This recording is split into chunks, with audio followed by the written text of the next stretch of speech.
What if I told you the life you're living right now isn't even close to the one you're capable of living? What if I looked you in the eye and said, you've been playing small, shrinking your voice, settling for safe it and calling it fine? Let me ask Kay, when was the last time you felt alive? I'm not talking about busy, I'm not talking about productive. I mean alive, fire in your chest, purpose in your step, vision so clear it made your heart race. Because deep down, you know, you're born for more, not someday, not after the next promotion, not when everything's perfect. No, now, this moment, right here, right now.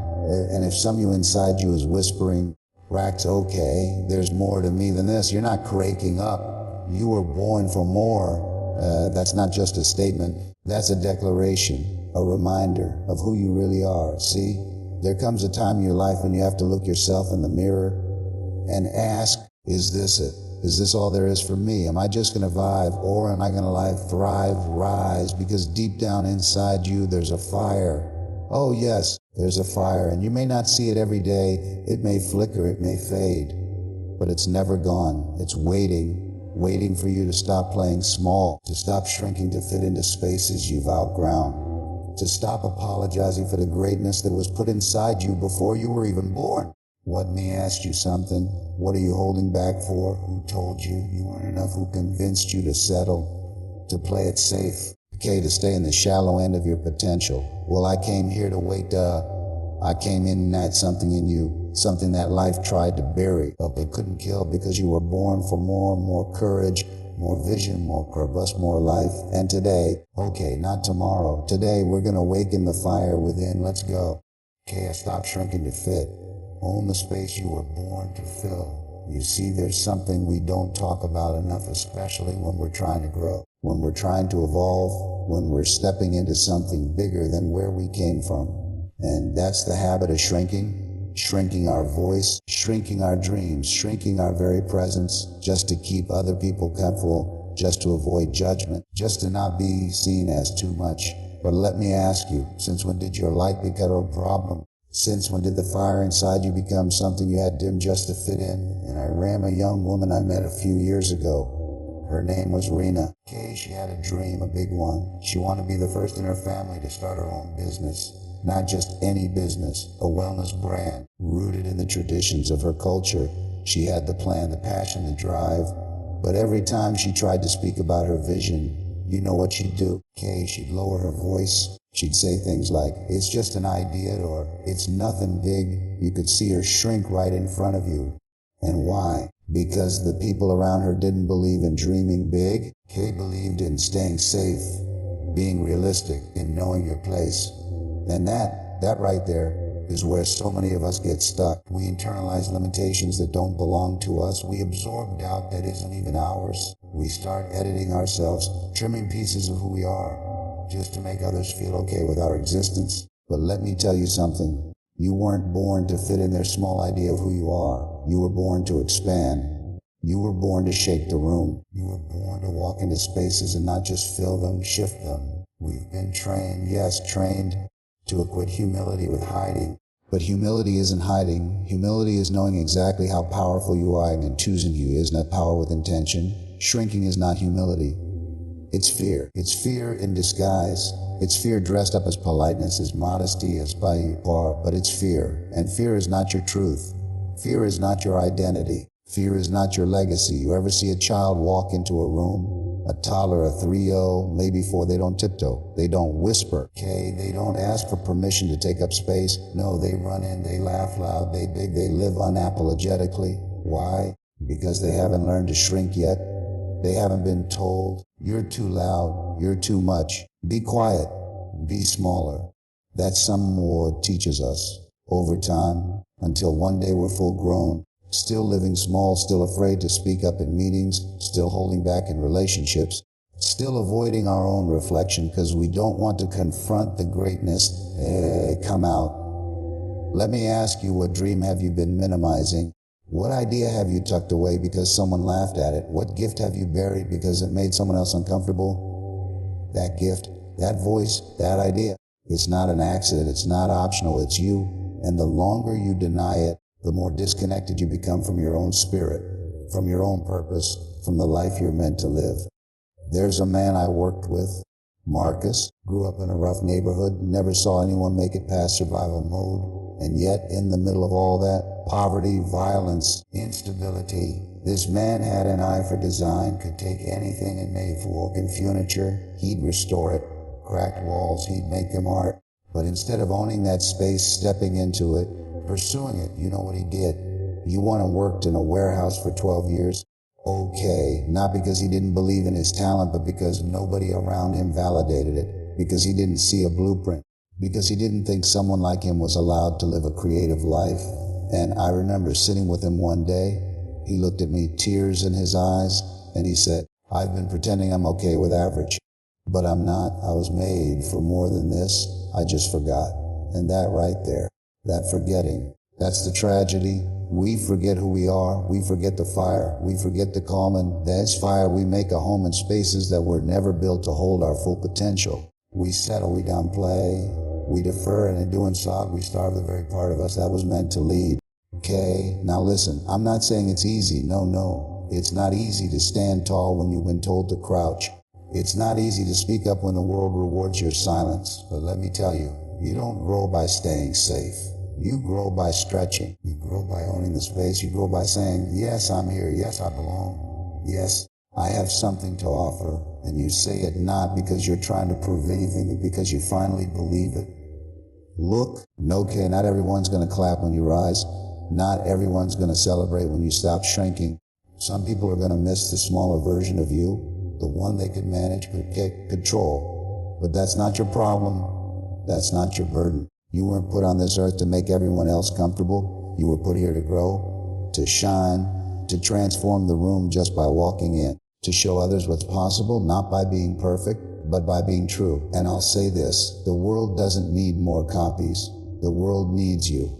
Fully you, authentically you, unapologetically you, and the only way to be that is to own your space, walk in it, speak it, create in it, love it, live in it, because the moment you stop shrinking, the moment you stand up and step in, you give other people permission to do the same. Your purpose is louder than your fear. Listen to it. Fear has a voice, and let's be honest, it speaks loud. It shows up first thing in the morning, right when you open your eyes, whispering things like, what if you fail? What if they laugh? What if you're not good enough?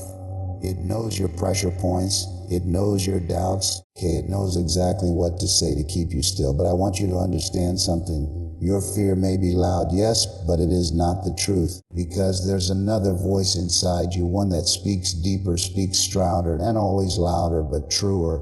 And that voice, that's your purpose. That's your calling. That's your reason for waking up every day, even when you feel like giving up. And let me tell you something, your purpose will never scream over your fear. It won't shout. It doesn't need to.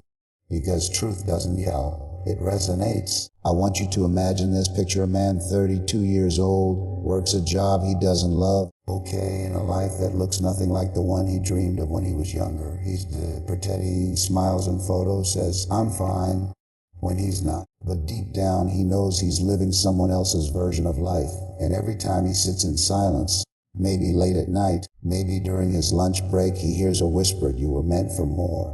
But then the fear rushes in. You've got bills to pay. You're too old to start over. You've already missed your chance. And like that, the whisper fades as the moment passes and the cycle continues. That's what fear does. It hijacks our rhythm. It distorts our timing. It convinces us that now is never the right time. But the thing is, your purpose is not interested in your fear's schedule. It doesn't operate on what's convenient. It operates on what's true. Okay, and the truth is, if there's something inside you pulling, stretching, calling you to be more, to do more, that's not a mistake. That's not a fantasy. Okay, that's not you being unrealistic. That's your assignment trying to wake you up. I knew a young woman named Soraya. She had a stutter growing up. Because of it, she spent most of her life in silence, wouldn't raise her hand in class, wouldn't speak in public. She feared the sound of her own voice. But you know what she loved? Poetry. She breathed it. It was the one place where her soul could speak clearly. But when I met her, she had notebooks full of words that no one had ever heard. I asked her one day, "Why don't you share this?" She looked at me with fear in her eyes and said, "What if I mess up? What if they don't get it?" And I told her, What if they do? What if your voice, just as it is, stutter and all, is exactly what someone else needs to hear? What if your truth is the key to someone else's healing? That moment didn't erase her fear, but it gave her something louder to listen to. Her purpose, her message, her why, and slowly, painfully, courageously, she began to share. First a small group, and a stage now. She travels the country, not hiding her stutter, but owning it, because she realized her purpose wasn't just in the poetry. It was in the permission it gave others to speak too. Listen, your fear will always have something to say. It'll give you all the reasons to play small, all the excuses to stay quiet. It's good at that. That's its job. But your job is to decide who gets the final say. Okay, you have to choose what voice you obey. And I promise you, if you keep listening to fear, you'll keep finding reasons to stay stuck. But if you dare, just for a moment, to tune into that still, solid, unshakable call to power, the one that says, this matters. You're made for this. Don't stop now. If you can hold on to that, even with trembling hands, you'll start to feel something shift. Let's get one thing straight. Purpose is not about titles. It's not about being famous. It's not about likes, followers, or awards.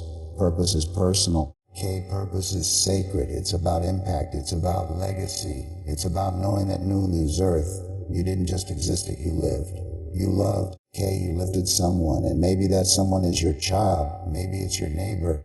Maybe it's the stranger who hears your story at just the right time and decides not to kick up. You may never see all the seeds your purpose plants, but they matter. You matter. And fear, though thou cannot bury what was born to grow. I want you to hear me on this. If your purpose didn't matter, fear wouldn't fight you so hard. Fear only shows up when something worthwhile is on the line. It tries to guard the door to your next level. But the door isn't locked. Okay, the key is courage. And courage, my friend, doesn't mean you're not scared. It means you anyway. You show up anyway. You speak anyway. You live anyway. Okay, so no, you don't have to be fearless. You don't have to have it all figured out. But you have to listen. Listen past the noise. Listen past the doubt. Listen past the critics, the past mistakes, the failed attempts, because somewhere has your why. And that why, it will outlast every fear. It will anchor you when the storms come. It will fuel you when the fire goes dim. And it will remind you again and again that your voice, your gift, your life is not an accident. It's an answer. Comfort is the enemy of greatness. Choose growth. And I know that sounds bold, even harsh, doesn't it? But let me tell you something from experience. Nothing extraordinary has ever been born from a comfort zone. Nobody who made history, changed lives, built legacies, or walked in purpose did it from a place of ease. Growth, it demands something. It stretches you. It pushes you into places where your knees might shake, your voice might tremble, and your mind says, turn back. But that's where the shift begins. That's the line between who you are and who you're meant to be. Okay, and until you cross that line, until you look discomfort in the face, it's okay. Recycling the same version of life, safe, small, predictable. Okay, but you weren't built for that. There's a man I met once, name was Terrence, worked a corporate job, had the paycheck, the benefits, the security. But every time I talked to him, he had this far off look in his eyes. You know what I'm talking about? That quiet ash behind the smile, like something inside him was waiting for permission to live. I asked him, what'd you do doing if fear wasn't a factor? He didn't even hesitate. He said, okay, I'd be building homes in underserved communities. I'd be using my hands to restore dignity. And I said, then why aren't you? He laughed, shrugged, gave me the classic answer. It's not practical, too risky, and I get it. Security is seductive. Comfort whispers sweet lies like, you're fine here. Don't ruin a good thing. Don't mess it up. But what it doesn't tell you is that convenient enemy of great, that fine, can slowly become a cage. Okay, that what feels safe might be silently suffocating your soul. Growth, real growth, is inconvenient. It'll wake you up early, keep you up late, test your patience, challenge your pride. It doesn't ask for your comfort. It asks for your commitment. Because when you step to the unknown, when you say yes to the process, you discover things in yourself you didn't even know were there. You find out just how much you can carry, how far you can stretch, how strong your wanter really is. And that is where transformation lives. Let me ask you this. How many times have you felt the urge to move, to leap, to start something new, but you hesitated? Okay, how many moments passed you by because you told yourself, Now's not the right time. How many dreams have you delayed because comfort whispered, wait a little longer? And the real question is, how long are you willing to wait before you answer the call inside you? Because here's the truth. Discomfort is not your enemy. It's your invitation. It's the fire that refines you, the friction that forces your growth, the stretching that prepares you for your next season. I once heard a story about a woman who ran marathons, but she didn't start out as an athlete. In fact, she used to be 100 pounds overweight, working a sedentary job, battling after another breakdown in her car during her lunch break. She said enough. She didn't wait for motivation. She didn't wait to feel ready. She got out of the car, put one foot in front of the other, and walked a mile. Just one? She said it was uncomfortable. Her body ached, people stared. But the next day, she did it again, and then again. 6 months later, she ran her first 5K. A year later, a half marathon. 2 years later, she crossed the finish line of the Yoch City Marathon, not because it was easy, but because she chose growth. Over and over, mile after mile. She didn't chase perfection. She embraced progress, and that's the key. Growth is not about giant leaps. It's not always about quitting your job or moving across the country. Sometimes it's just doing the thing that scares you, speaking up in the meeting, saying yes to the challenge, letting go of what no longer serves you. Growth is a daily decision, not a destination. And each time you choose it, you strengthen that muscle, the muscle of resilience, of courage, of vision. Cracks okay.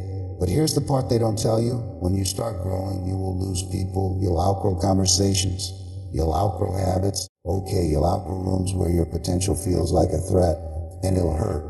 It'll feel lonely sometimes. But let me be clear. Growth will never cost you what was meant for you. It only removes it to go with you. So don't cling to comfort at the cost of your calling. Don't hold on to familiar pain because it's predictable. You were made for more, and the path to more. It's paved in courage. It's marked by the unknown, but it is so worth it. I remember when I first stepped into this work, speaking, OGating. I didn't know what I was doing. I just knew staying where I was felt like betrayal. I was nervous, insecure. Every voice of doubt in my head came alive. What if you fail? What if no lessons? What if you embarrass yourself? But there was another voice. Softer, but stronger, it said, what if you fly? And I chose to believe that voice. And every time I stood on a stage, every time I shared my truth, every time I pushed past the fear, I felt myself expanding, not just in skill, but in soul. So I want to ask you, what area of your life is begging for growth right now? Where have you gotten too comfortable, too quiet, too passive? Is it your career, your relationships, your self-worth, your health, your dreams? Don't wait for the perfect moment. Don't wait for the fear to disappear. You move, and courage will meet you. You stretch, and strength will fall. You say yes, and doors will open. Because growth is not a matter of luck. It's not reserved for the chosen few. It's a choice, made day after day in the small moments, in the quiet decisions, in the uncomfortable eases. And it's in that space, the space just beyond comfort, just past fear, just outside the familiar, that greatness begins to unfold, not all at once, but piece by piece, choice by choice, breath by breath, until one day you look up and realize you become someone new, not because you had all the answers, but because you had the audacity to grow.